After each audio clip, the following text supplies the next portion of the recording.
Hello everyone, welcome back. I'm Kris. This is 5 disturbing internet mysteries solved by Reddit. Before we get started, if you can click on that thumbs up, subscribe to the channel. It helps me out, it helps the algorithm, tells YouTube I'm worth it, helps the channel grow. You know, the nice things. You can donate to the channel through the thanks button, completely optional. Alright, let's get into these disturbing internet mysteries. On the 24th of April 2022 at around 3 p.m., 10-year-old Lily Peters left her home to visit her aunt on her own. The aunt's house was just a 3-minute bike ride from Lily's home in Chippewa Falls, Wisconsin. And since she lived with just her father, Alexander, after her parents' divorce, Lily often went to her aunt's house on the weekends to play around. So it wasn't unusual for her to make this journey on her own. Unfortunately, what started off as an ordinary weekend was about to end in a horrific tragedy. Things took a turn for the worse when Alex noticed that it was getting dark and Lily still hadn't come home. It wasn't like her to stay out late. He called his sister, assuming Lily was still at her place. But, to his surprise, she told him Lily had already left over an hour ago. He then called the parents of Lily's friends, hoping she might have stopped at one of their houses on her way back. However, none of them had seen her either. Fearing for the safety of his daughter, Alex began searching the route Lily would have taken to and from her aunt's house. He also contacted the police and reported his daughter missing at around 9 p.m. While the authorities didn't issue an Amber Alert, they quickly formed a search party to help look for her in the surrounding area. And I heard that Amber Alerts actually cause the kidnapper, typically, I don't remember what the percentage was, but it causes, when they hear about it, they freak out, and whatever percent it was, they kill the child. So Amber Alerts are good, but at the same time, they're not good. But I don't know what the alternative would be, because you need to have the information out. If they're going to kill them, they're going to kill them. The Amber Alert, I think, just speeds up the process of what they would do before they kill them. You know what I mean? after hours of searching, Alex finally discovered the first clue to his daughter's whereabouts: her bike, abandoned in a nearby wooded area. But Lily herself was nowhere to be found. Police deployed drones and rescue dogs to search the woods and investigate the hiking trail that ran through the area. Then, at around 8:45 a.m., Alex received the news he had been dreading all night. Lily was deceased. A volunteer had discovered her body hidden under a pile of leaves just a few feet from the trail. After a brief examination, police ruled her death a homicide and began looking for the perpetrator. Unfortunately, they had nothing that could lead them in the right direction. That is, until someone made a post about Lily's case in the true crime subreddit. While everyone else was speculating on what could have happened to Lily, user HomesliceNation4 came forward with a crucial piece of information in a now deleted comment that read, "What's scary is I was playing Pokemon Go in the park that day and walking along that very same trail. My stomach turns when I think that I saw that girl in a pink/purple hoodie on her bike with another kid on my way out. I have a suspicion that it could be another kid that did it." Another user called the police tip line to report HomesliceNation4's comment.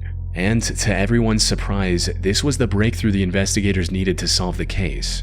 Because just a few hours later, police arrested Carson Peters Berger, Lily's 14-year-old cousin, as the prime suspect in her murder. Not long after he was taken into custody, Carson admitted to everything. However, just what happened to Lily that night was more horrifying than anyone could have ever imagined. According to Carson, he followed Lily as she was heading home and told her to follow him into the woods. He'd been planning this for months. Once they were off the trail, he punched her in the stomach, hit her several times with a large stick, and strangled her until she took her final breath. He then went back home as if nothing had happened. But when he heard about the search for Lily, he panicked and went back into the woods to move her body further from the crime scene and hid it under a pile of leaves. Though, all thanks to one Reddit comment, he was thankfully caught. Given the severity of his crimes and the fact that it was all premeditated, prosecutors decided to try Carson as an adult. He's still in custody, awaiting his trial set for sometime in 2026. Good. Yeah, premeditated? Yeah, definitely. What's wrong with you, dude? Ugh. What a scumbag. On May 1st, 2013, Reddit user ShadyBusiness15 posted on the What Is This Thing subreddit, seeking answers for a strange device he found inside his power strip. The post read, violently blew a fuse in my extension cord, took it apart to see the damage, and found this inside. Alongside this, the OP shared pictures of 2 circuit boards connected to each other with wires and what appeared to be a SIM card. He also cross-posted this in the Reddit Bureau of Investigation subreddit, where users noticed a microphone on one of the circuit boards and figured this was a spying device of some kind, with one comment providing more details about how it worked, stating, "Your extension cord is a room bug. Someone calls the phone number on that SIM and the extension cord auto-answers and listens to the room." Put simply, one of the circuit boards was a cut-down version of a phone that used the SIM to transfer audio from the built-in microphone. The second board was a power delivery module, allowing the device to run directly off of the wall power without needing any batteries. However, this raised more questions than it answered, especially about the OP's true identity, with some users speculating if he was involved in some shady business. After all, why else would someone go through the effort of planting a bug to listen in on his conversations? But according to a later comment, he was just a normal university student who was living in the university's dorms, and that he took this extension cord from his home when he moved. But also mentioned that there are other people with access to his room who could have planted the bug without his knowledge. With this, the focus shifted towards finding out who planted this in the OP's power strip and why. Some users suggested putting the SIM in a spare phone, but doing so only deepened the mystery further. Apparently, it had a 10-pound credit, suggesting that it was being used at some point. However, it didn't have any contacts, voicemails, or call logs. And judging from the network messages, the device had been active since October 2012. This also helped the OP retrieve the SIM's number, but calling it returned an automated message stating, "The service is now closed, and if you have voicemail you can turn it on." Nothing else. The OP tried leaving it active in a spare phone as well, but even after days of waiting, he didn't receive any calls or messages. It's possible the person who planted it had already gotten the information they needed, or perhaps they found out the OP had discovered it and decided to back off. In either case, the OP's only remaining option was to contact the SIM's carrier, O2. Unfortunately, they weren't much help either. He would have needed a police warrant to access the call logs, something he didn't want to deal with. Without access to the call logs, the only real suspects OP had were his own parents. However, he didn't find the spy SIM's number in either of their phones when he checked later. This left a single possibility that's also the most likely explanation for the whole thing. Put simply, the spy device was never meant for the OP in the first place. As many on Reddit hypothesized, the bug was likely intended and used for corporate espionage at some point. From there, it somehow found its way into the OP's home. Maybe one of his parents brought it home from work or purchased it in a corporate clearance sale without realizing what it actually was. But how does that fit in an extension cord? Unless they're talking about like, because the extension cord is just a cord with a plug, and then the male and the female end. That looks too big to fit into an extension cord. So I'm wondering if they're meaning like a power cord, like plug in, and then you got the power jack with all the plugs. That's the only thing I can think of, like not the adapter. Oh, it is an extension cord, but you plug it in. It's got all the things. That's the only thing I can think of that it's connected to, that it would be in. So I'm not quite, I don't know. by then, the device had already fulfilled its purpose and wasn't being used. Unfortunately, while Redditors were quick to identify and solve what the device was, they weren't able to find a concrete answer for who planted it and why. The last update from the OP was in May of 2013. Chances of getting an answer now, over 12 years later, are practically zero. On the morning of August 9, 2018, 66-year-old Susan Rainwater set out on her usual cycling route in Eatonville, Washington. But unlike the countless times she'd followed this routine, that day she didn't come home on time. Worried, her husband David Rainwater went out looking for her, only to come face to face with the aftermath of a tragic accident. Just off the side of the road, David discovered the mangled remains of his wife's bicycle. As he got closer, he saw an injured Susan lying on the ground not far from the bike. Sadly, it was already too late. Susan had succumbed to her injuries and passed away before David could get to her. He eventually gathered himself enough to call the police, who after examining Susan and her surroundings were able to piece together what had happened. And according to their investigation, this was a classic hit-and-run case. Susan was likely struck from behind by a fast-moving car, resulting in her getting severely injured. However, instead of stopping and helping Susan, the suspect decided to save himself and fled the scene. Unfortunately, there were no witnesses or nearby CCTV cameras, leaving investigators with no leads to follow. The only clue they found on the crime scene was this one piece of black plastic that likely broke off of the suspect's car from the collision. Investigators tried their best, but they weren't able to figure out what this was supposed to be, let alone what car it belonged to. With no other options, one of the troopers at the scene turned to the internet for help, stating, "Troopers and detectives are still looking for a black vehicle believed to be involved in this morning's tragic bicyclist fatality. If you know anything regarding this collision, please call the Washington State Patrol." While this post received little attention on Twitter, someone reposted the query on the What Is This Thing subreddit, where it went viral and received valuable input from hundreds of users. And it didn't take long for Redditors to figure out that this piece came from the car's headlight bezel, as it had the notch used to access the headlight adjusting screws. However, figuring out what car this belonged to was still going to be a tall order. After all, there are dozens of manufacturers with hundreds of different models, not to mention aftermarket parts, which would have been practically impossible to track down. But just when it seemed like all hope was lost, the post reached perhaps the only person capable of identifying the suspect's car model from that tiny broken piece. 2 hours after the original post was made, user Jeff's Nuts dropped a comment that single-handedly brought the search to a close. As it turned out, Jeff was a state inspector in Maryland, where his job was to make sure vehicles were up to code before issuing registration. So he'd seen his fair share of headlight bezels at work. And according to him, the piece police found belonged to a 1988 Chevy Silverado. After spotting the resemblance, users forwarded the information to the investigators, prompting a search for a vehicle that matched this new description. Then, just 5 days later, the state trooper announced what everyone was waiting for. They had located the vehicle that struck Susan and arrested its owner. The man responsible for her death was 37-year-old Jeremy Thomas Simon. There are some smart people out there who can take a little bit of information and then just go to work.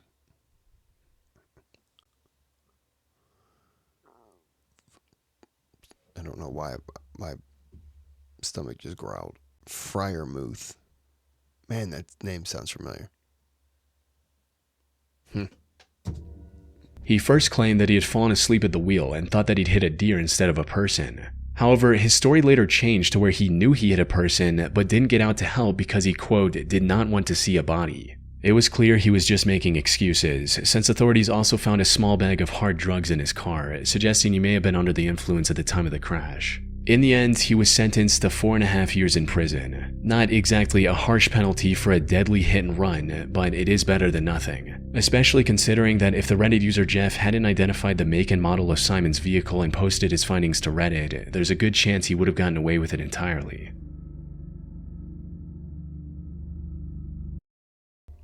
Okay, sorry about that.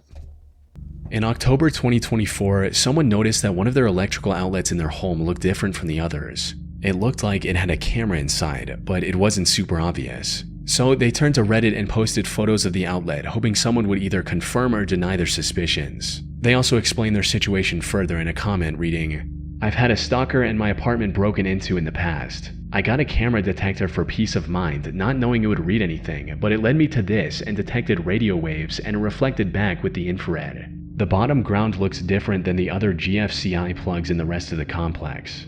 Right away, several people agreed with the OP in that something was definitely off about the outlet.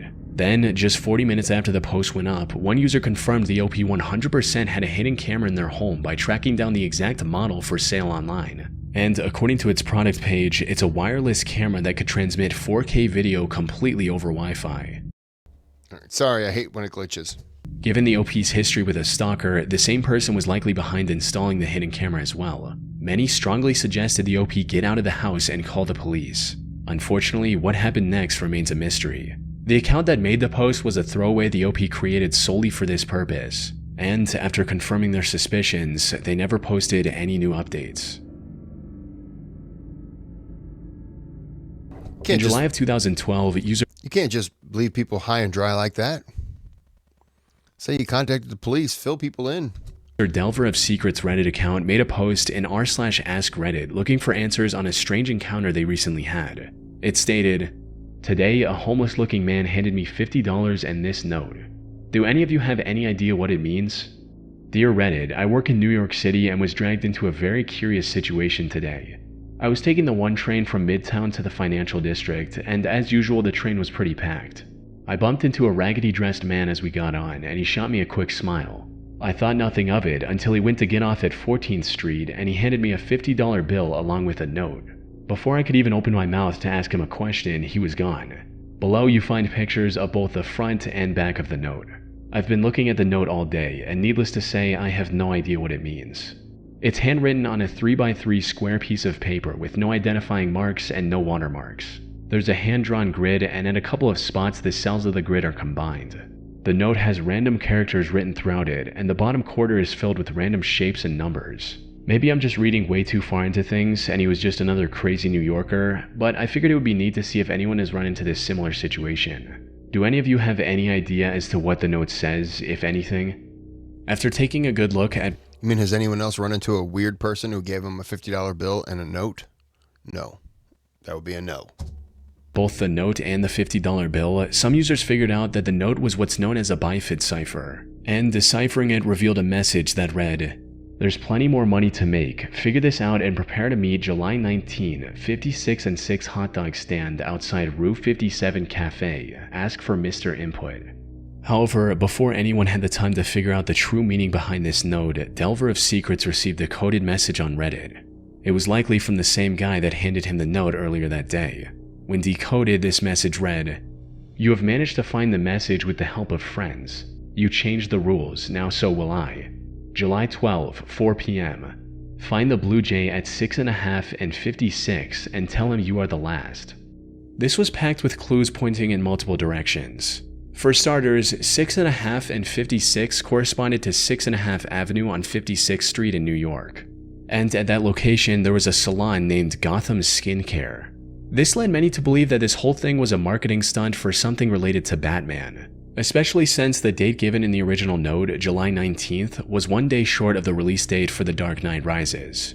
One person even called the marketing company for that movie in hopes of getting them to admit the truth. So basically, I was one of the people who got caught up in the whole homeless man give me $50. We had to figure out some sort of code. So after staying up for hours and reading all the comments, I definitely came to the conclusion that this reeks of marketing campaign, and I have a sneaking suspicion that it's a certain company.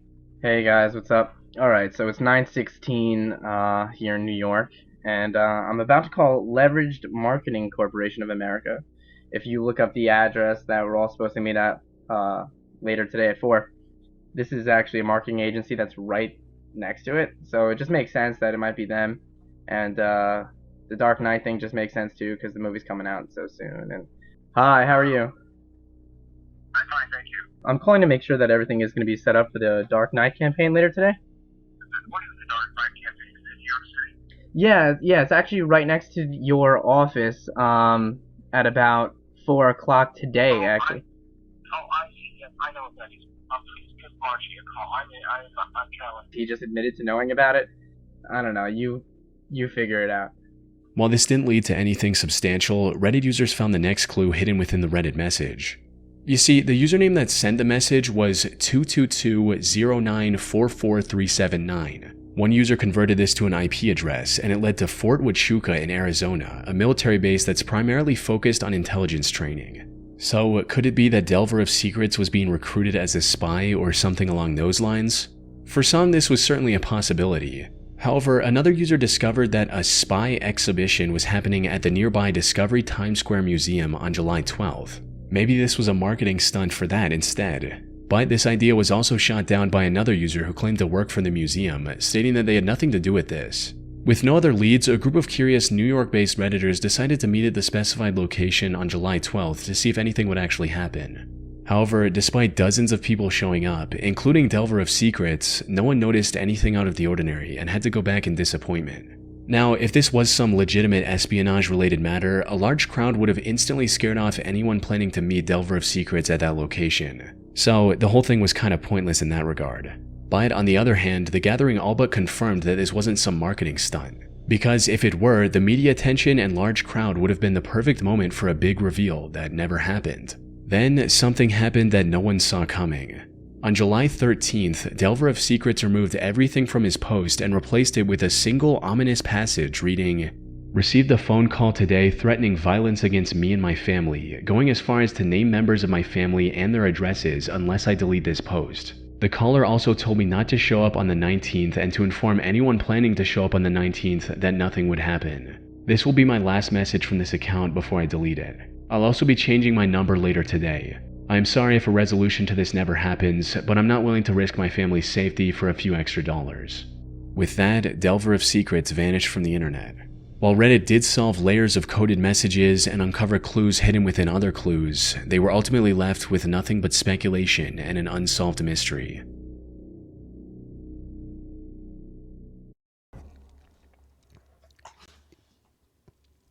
It makes sense that you would certainly not want any. I got food on me. There you go. It would make sense that you would not want any harm to come to your family. That certainly makes sense. Yeah, I don't know what to make of that. But this one wasn't really solved. Yeah, it sucks.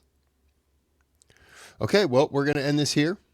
Hope you enjoyed. And until next time, have a good day, have a good night.